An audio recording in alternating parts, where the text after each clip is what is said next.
En el último capítulo hemos explicado la importancia que tiene la descentralización para crear un mundo más equitativo y de mejor calidad de vida para las personas. Bueno, por lo menos esa es la apuesta, ¿no? Habiendo entendido que blockchain forma parte del movimiento de la descentralización, vamos a explicar un poco la diferencia entre lo que es una empresa centralizada y una empresa descentralizada. Entonces, ¿una empresa centralizada qué es? Y esto, la forma más fácil de entenderlo es entendiendo un poco el funcionamiento de una operación de dinero. Si tenemos, por ejemplo, 10 euros en nuestra cuenta de PayPal y gastamos 5 euros, nos van a quedar 5 euros en nuestra cuenta.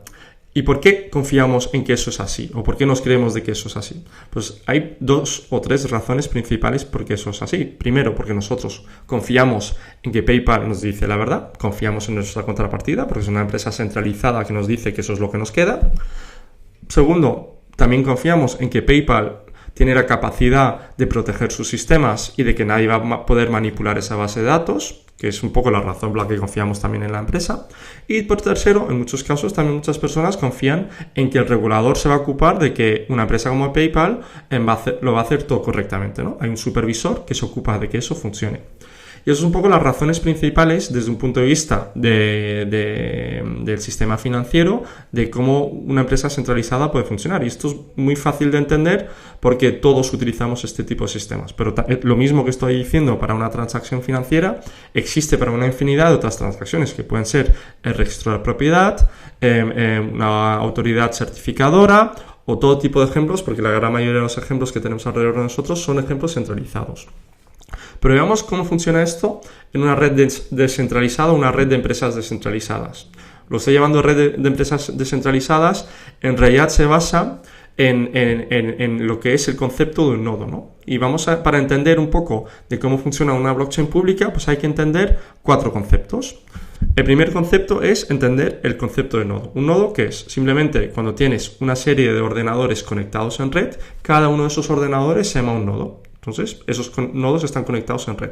Cuando esos nodos ordenadores están conectados, para que puedan comunicar entre ellos, necesitan un protocolo. Y un protocolo son simplemente unas reglas de comunicación entre ordenadores. Entonces, el protocolo, por ejemplo, de Bitcoin, es el que permite que todos los nodos participantes en esa red puedan comunicar entre ellos. Y cuando creas una red de ordenadores que se comunican a través de un protocolo, pues tienes una red peer-to-peer, o lo que se llama en español una red entre pares.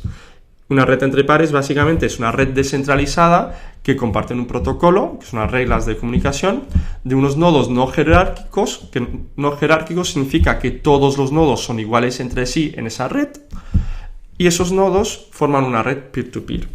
Y esto al final se convierte en un sistema descentralizado.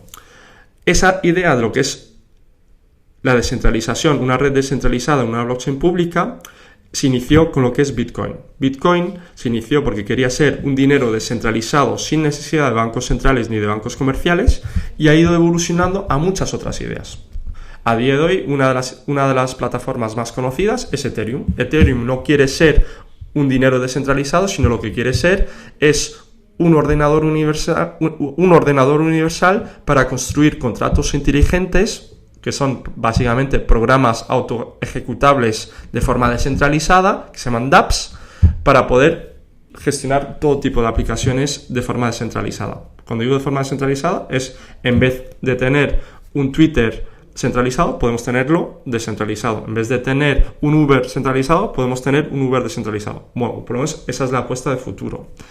Y habiendo entendido todos estos conceptos, tenemos un poco como las bases de lo que va a ser el vocabulario de base para entender lo que es la tecnología blockchain. Y en nuestro siguiente capítulo vamos a dar algunos ejemplos de cuáles pueden ser las aplicaciones que podrían nacer en el futuro en el mundo de las blockchains públicas y privadas.